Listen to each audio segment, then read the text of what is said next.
You've heard of the 80-20 rule, right? It's everywhere.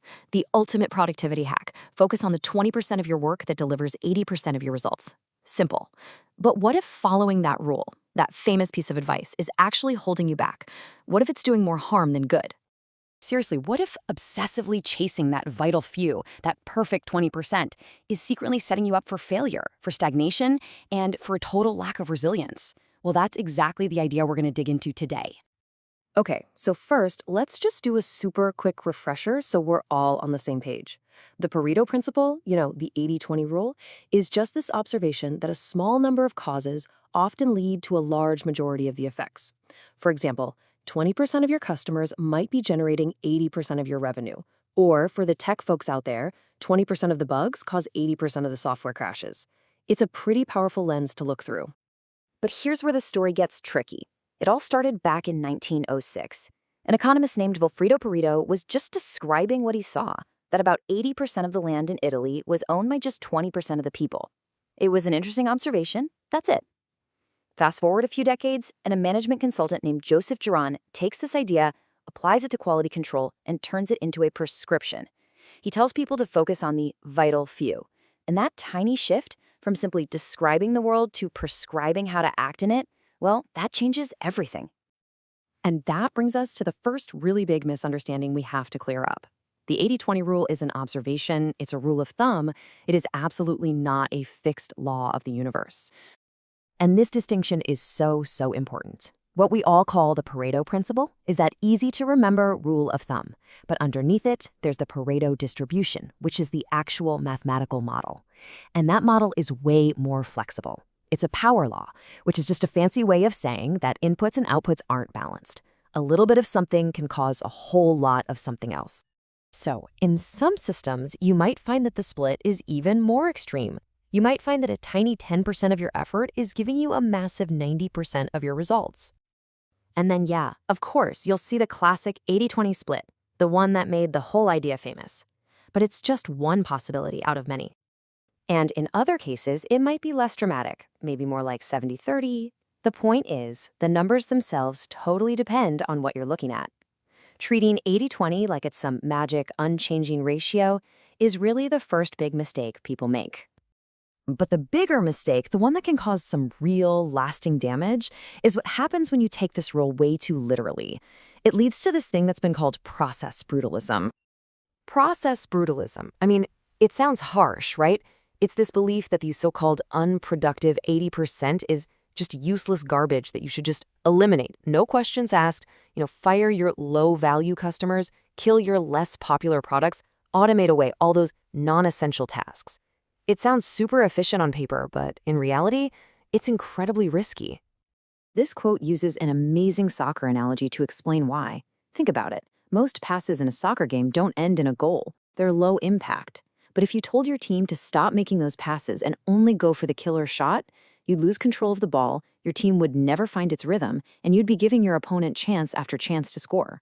That unproductive 80% of possession, that's actually your defense. It's what keeps you in the game. In the world of business, that defensive layer has a name. It's called organizational slack. It's all that extra time, the extra staff, the little bit of wiggle room in the budget that process brutalism sees as total waste. But that waste is actually what allows a company to survive a crisis, to adapt to a sudden change, and to have the space to innovate and find the next big thing. And here's a perfect, almost painful real-world example. To maximize energy efficiency, our vital few, we started building these hyper-efficient, tightly sealed homes. And the unintended consequence? They trapped moisture inside, creating the perfect breeding ground for toxic, expensive mold. By hyper-optimizing for one thing, we created a whole new, massive problem. So that leads us right into the second major flaw of the 80-20 mindset, this logical paradox, this trap of the ever-shrinking 20%. The logic seems so seductive, right? If 20% of my effort gets me 80% of the way there, great! Why not just do it again? So you focus on 20% of that 20%, which is just 4% of your total effort, and that gets you to 96% of your results. Sounds amazing. But look at the marginal gain. That first step gave you a huge 80-point jump. The second step? Only 16 points. The one after that? Just 3.2. You start putting in more and more focus for tinier and tinier returns.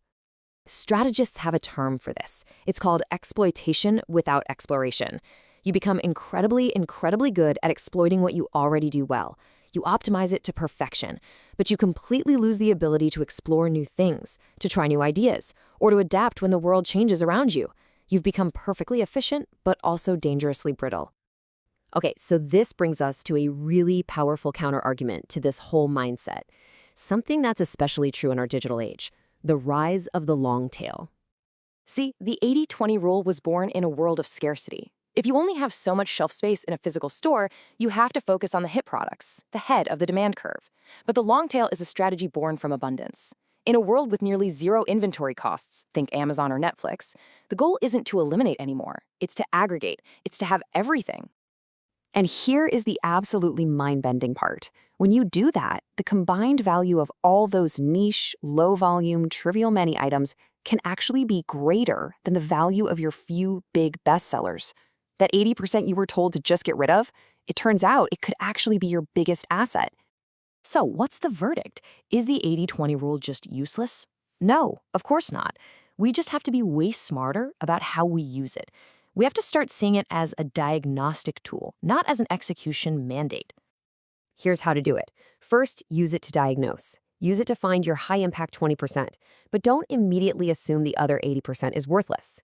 Second, before you even think about cutting anything, try to quantify the hidden value in that 80%. What is it defending? What future ideas are hiding in there? And finally, stop chasing perfection. Aim for optimal sufficiency, that sweet spot where you are both efficient and resilient. And you have to remember this, chasing 100% efficiency is a trap. Because a system with zero waste, with zero slack, has exactly zero ability to adapt when things go wrong. And things always go wrong. The real goal is a system that is both optimized and resilient. All right, so let's just do a quick recap. First, the 80-20 ratio is a flexible observation. It's not some fixed law of physics. Second, that so-called unproductive 80% is often where your resilience and your next big ideas are hiding. Third, chasing that ever-shrinking 20% is a mathematical path to stagnation. And most importantly, use the 80-20 rule to start a conversation, not to end one. So I want to leave you with this one question to think about. Instead of always just focusing on the vital few, what if you asked a different question? What vital resilience, what hidden strength is hiding in plain sight inside your trivial many?